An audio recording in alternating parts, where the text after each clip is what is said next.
आज आम समस्ते पोषण मास ये पालन करुचु। फतेहपुर सेक्टर समस्त 24 जन जाक अंगनवाड़ी कर्मी ये उपस्थित रही। आसतु बुझा पोषण दिवस कौन पालन कर दिवस पालन कर मुख्य उद्देश्य है प्रधानमंत्री माने आम भारत को गोटे सुस्थ भारत कर गढ़ा एवं कहीं जमी कुपोषण शिकार हेनी आम भारत समस्त गर्भवती माँ प्रसूति माँ किशोरी बालिका माने यही दिवस पालन करने द्वारा समस्त खाद्य सहित परिचित हेबे एवं रक्तहीनता किपरि दूरीकरण हेब विभिन्न आम श्रीलंका जातीय खाद्य से माने खाइबे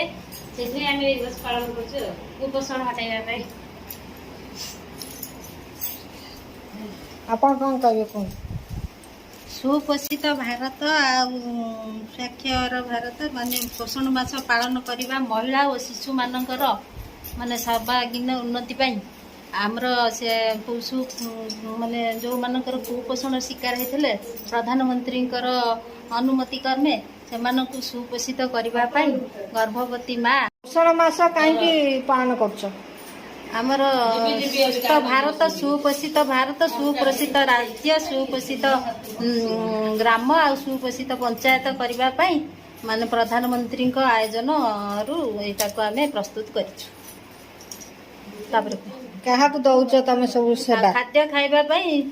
माने गर्भवती माँ स्तन्यपान कर माँ 0 ରୁ 6 वर्षर पिला आउ किशोरी बालिका यही मानू सुपोषित करने प्रधानमंत्री निर्देश क्रमे से कुपोषित सुपोषित और सुस्थ रखापी से माने निरोग रखापी रक्तहीनता दूरेवाई से आमर सुपोषित ये सब कार्यक्रम करने द्वारा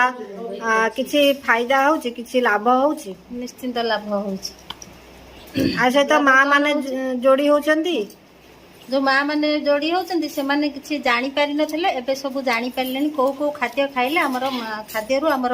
प्रथम हैला हमर शस्य जातीय खाद्य खाइले हमर चाउल गहम मांडिया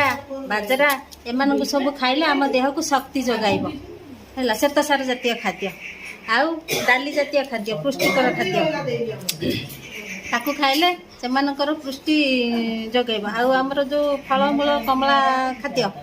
ताकू खाइले आमर माने पिला मानकर माने विटामिन ए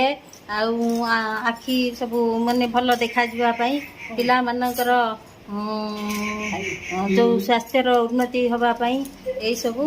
पनीपरिया खाइले जीवसार अच्छी स्नेह सार खाइबे माने खाद्यटा हूँ आमर 6 प्रकार खाद्य खाइले से माने सुपोषित हेबे।